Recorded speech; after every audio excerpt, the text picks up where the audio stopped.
Olá, bom dia, boa tarde, boa noite. Eu sou o Celso Rodrigues, coordenador do Instituto Pensar.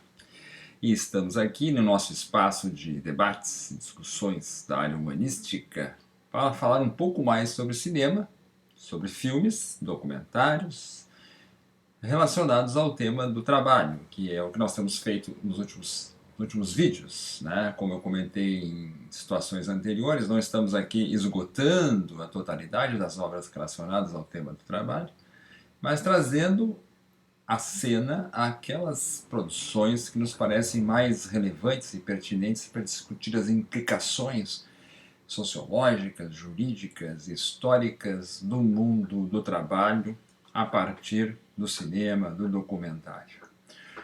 Aqui atrás de mim eu tenho um presente do querido professor Adriano, um professor de Tai Chi aqui de Porto Alegre, exímio nesta arte milenar chinesa e em muitas outras artes também.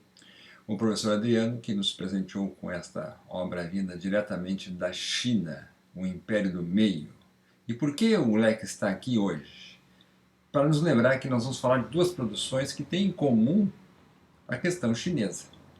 Antes, porém, compartilhe esse vídeo, clique na mãozinha, inscreva-se no nosso canal e nos acompanhe nas redes sociais. Sempre estamos aí tratando desse tema tão pertinente que é o tema do trabalho e outros temas também da área humanística. Bom, as duas obras que eu quero me referir hoje, especialmente nesse vídeo, é um documentário francês de 2008 chamado China Blue e uma outra obra, também um documentário de 2015 chamado True Cost. Essas duas obras não estão disponíveis assim facilmente em DVD. China Blue vocês vão encontrar no YouTube, legendado, completo, mas o True Cost vai exigir de vocês um certo manejo. Eu vou deixar explicadinho aqui na descrição desse vídeo como é que a gente faz para conseguir o True Cost. Uma época ele estava disponível no Netflix, mas é um documentário que adquiriu uma certa notoriedade nos últimos tempos. Não poderia ser diferente, é uma obra muito importante e depois eu vou deixar escrito para vocês aqui. Mas China Blue e True Cost têm algumas coisas em comum. Além do universo chinês, são duas obras que tratam do tema da moda, da indústria da moda, melhor dizendo. São dois documentários que, além disso, trabalham também com uma espécie de efeito de descortinamento. Como toda obra relevante, como toda obra importante, esses dois documentários ajudam a revelar o que está por trás, né? Eu costumo brincar sempre dizer que não existe nada por trás, que tudo é possível de ser compreendido, mas, usando assim numa linguagem popular, são obras que nos ajudam a entender o conjunto de relações que está por trás, não apenas da calça jeans que a gente veste, mas também do ato de comprá-la, do porquê de adquiri-la e até mesmo de nos perguntar se, afinal de contas, precisamos adquiri-la. Então, são várias situações, são várias manifestações da nossa vida que se multiplicam a partir do simples e aparentemente banal ato de comprar. E esses dois documentários nos ajudam a entender isso. China Blue é um documentário que acompanha o cotidiano da vida de duas jovens, bem jovens. Uma tem 16 anos até, a outra já está na maioridade. São duas jovens campesinas que migram para a cidade e empregam-se numa fábrica chinesa de jeans. Não é uma fábrica grande, mas é uma fábrica que se insere dentro de um arcabouço maior, que é o desenvolvimento do capitalismo chinês, que é nada mais, nada menos que a grande locomotiva do capitalismo internacional. Então, a partir da vida cotidiana, do trabalho, da vida pessoal dessas duas personagens, o documentário vai penetrando minuciosamente no mundo dos trabalhadores e trabalhadoras chinesas, revelando para nós um cenário muito inquietante, mas ao mesmo tempo um cenário revelador das características do capitalismo chinês e também das características do capitalismo globalizado. China Blue é uma excelente pedida para nos ajudar a entender, afinal de contas, que capitalismo é esse. Evidentemente que muitos de vocês devem saber que a China iniciou um conjunto de reformas a partir do final dos anos 70, quando entendeu-se que o modelo comunista adotado na China até então é insuficiente para dar conta dos interesses chineses e dos governantes chineses. Afinal de contas, a China sempre pleiteou um lugar de superpotência mundial. Como diz o dirigente chinês Deng Xiaoping, numa frase que, aliás, é citada, inclusive, dentro do documentário China Blue, Deng Xiaoping dizia: não importa a cor do gato, desde que ele coma o rato. Ou, em outras palavras, o que ele queria dizer, não importa os meios que nós vamos adotar, se vai ser o capitalismo, se vai ser o comunismo, seja o que for, seja o ismo que for. O importante é que nós consigamos alavancar o crescimento econômico e levar a China a uma condição de superpotência. Então, a partir dos anos 80, principalmente, a China vai se inserir no mercado globalizado, vai atrair investimentos, vai ampliar, né, o seu desenvolvimento econômico e vai, digamos assim, produzir um modelo econômico em alguma medida misto, né? É um capitalismo de Estado, podemos dizer assim, né? Grosso modo, né? Onde um vasto setor controlado pelo Estado convive com o investimento privado, com o lucro, com o assalariamento, com uma grande massa de trabalhadores, com a produção gigantesca, né, de bens de consumo duráveis e não duráveis. Uma outra forma de entender um pouco o caso chinês, a partir de uma perspectiva talvez mais concreta, que é entender o caminho que fazem as mercadorias chinesas, seja em nível da pirataria ou não, é esta obra da professora Rosana Pinheiro Machado, uma antropóloga, uma obra que foi premiada na Ampox, e como diz o nome, Informalidade, Pirataria e Redes Sociais na Rota China, Paraguai e Brasil. Ao fazer a sua biografia acadêmica de mestrado e doutorado, a professora Rosane também fez a investigação do trajeto que as mercadorias que chegam aqui na banca do camelô fazem da sua origem até a referida banca do camelô. Dessa forma, ela terminou fazendo o caminho inverso da sua cidade, Porto Alegre, até a fábrica chinesa. Nesse período, o mestrado e o doutorado se concluíram e esta obra, Made in China, é uma obra essencial para entender o modelo de capitalismo globalizado que é o capitalismo chinês. Porque nós sabemos, né, que é o mesmo trem, né? No mesmo trem chamado globalização econômica, anos 80, grande parte dos vagões são ocupados pelo capitalismo chinês. China Blue é a nossa pedida.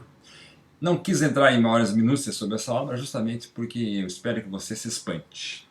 E o espanto é necessário para desenvolver mais a reflexão. A outra obra chama-se True Cost, como eu comentei. É um documentário fundamental, e aqui eu vou usar uma metáfora, né, para de repente descrevê-lo também sem revelar muito do que ele contém, justamente porque eu espero que você se comprometa com o meu espanto quando ouvir a primeira vez. True Cost fala sobre a indústria da moda, falei lá no início. Mas vamos imaginar agora assim uma pequena metáfora. Imagina que você, minha amiga, meu amigo, seja um espectador ou uma espectadora que está assistindo um desfile de moda. Um momento fashion, sem dúvida, né? Os desfiles de moda hoje em dia são praticamente shows, né? Nós temos estilistas praticamente celebridades, nós temos atores e atrizes na plateia, nós temos modelos esvoaçantes, belíssimos, nós temos a criatividade humana se manifestando naquelas roupas, nós temos modelos, homens e mulheres, que ditam de alguma forma, né, o que vem a ser o modelo de corpo e de postura ideal. Enfim, nós estamos imersos naquele universo fashion, como as pessoas começam a dizer. Mas vamos imaginar por um momento de reflexão, quer dizer, você vai flexir de novo. Você se alheia daquele ambiente e caminha no sentido contrário. O modelo, o manequim, eles caminham na sua direção expondo a roupa. E você caminha no sentido contrário e entra nos bastidores do desfile. E vai, digamos assim, fazendo esse caminho inverso. Dos bastidores de como o desfile é composto, você vai penetrar nos interesses econômicos que estão presentes naquele grande evento, né? E em seguida você vai começar a observar, como viajante que se torna, né? O processo de fabricação dessas roupas. E nesse momento você vai se deparar então com as redes sociais de pessoas envolvidas na fabricação dessas roupas, a grande maioria mulheres, que trabalham jornadas exaustivas, num trabalho extremamente precarizado, na periferia do capitalismo. E aí você vai olhar para o lado, pela janela da fábrica, e vai ver as implicações ecológicas e ambientais de uma indústria que é a terceira indústria poluidora do planeta. Ou seja, é isso que True Cost faz. É esse exercício que ele faz.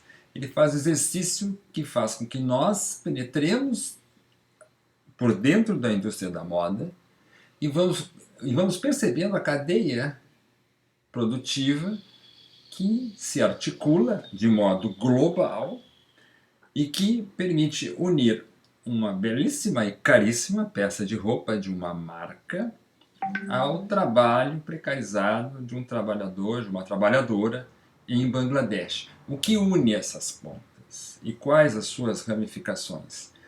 É um leque de possibilidades de análise e de investigação. Então, essa capacidade holística, essa capacidade abrangente que True Cost contém. Então, China Blue nos apresenta o universo ali, da fábrica e das suas trabalhadoras mirins, praticamente, né? Não são crianças, mas são adolescentes. True Cost nos descortina um universo em que implicações sociais, ambientais, culturais estão envolvidas. E vamos imaginar que você retorne depois ao seu lugar e senta novamente na cadeira, depois dessa rápida e fugaz viagem, rompendo aí as leis da física. E existe ainda outra questão que True Cost vai discutir, que é o momento em que você vai consumir. E é esse momento do consumo que é um momento também fundamental, porque, afinal de contas, o que mais as pessoas fazem nos dias de hoje, né? Então, o lugar do consumo nas nossas vidas, a responsabilidade do consumo nas nossas vidas e as implicações de comprar e consumir nas nossas vidas. Ou seja, são dois documentários que de alguma forma se complementam.